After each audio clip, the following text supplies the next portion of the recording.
decirle a estos 14 ilustres mexicanos, algunos sinaloenses, que como gobernador del estado y como sinaloense les valoro enormemente su participación. Debo reconocer en cada uno de ustedes su ética, su seriedad, su responsabilidad con un tema de enorme trascendencia para mi gobierno y para los sinaloenses. Reconocer al Honorable Congreso del Estado para llevar a cabo este extraordinario foro que venga a permitirnos un ejercicio inédito en la política y un ejercicio inédito en Sinaloa. El nuevo hospital se pretende que no sea de Culiacán, pretende que sea de Sinaloa, porque hay otra especialidad, incluso regional.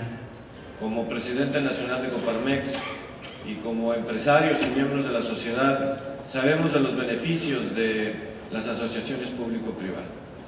No se trata de la emisión de deuda por parte del gobierno del estado, del gobierno federal o un gobierno municipal, sino se trata del compromiso de cumplir con una renta a cambio de una contraprestación que signifique el mantenimiento adecuado, constante, permanente durante el periodo del contrato, es en las condiciones adecuadas de acuerdo al contrato. Principalmente, y eso significa que es un espacio en donde se puede prestar el servicio público que se requiera, en este caso, servicios hospitalarios. Que esté presente la sociedad, no solo en estas contrataciones, sino también en el proceso posterior.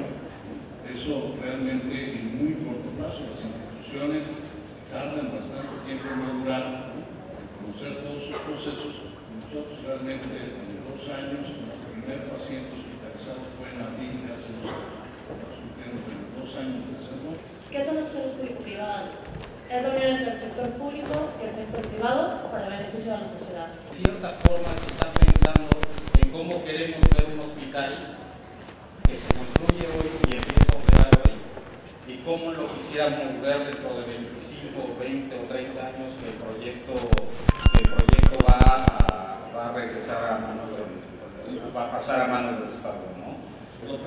Agradecemos la oportunidad de participar en este foro tan importante, democrático, para analizar las mejores opciones de inversión y desarrollo de infraestructura en un estado tan importante como el de Sinaloa.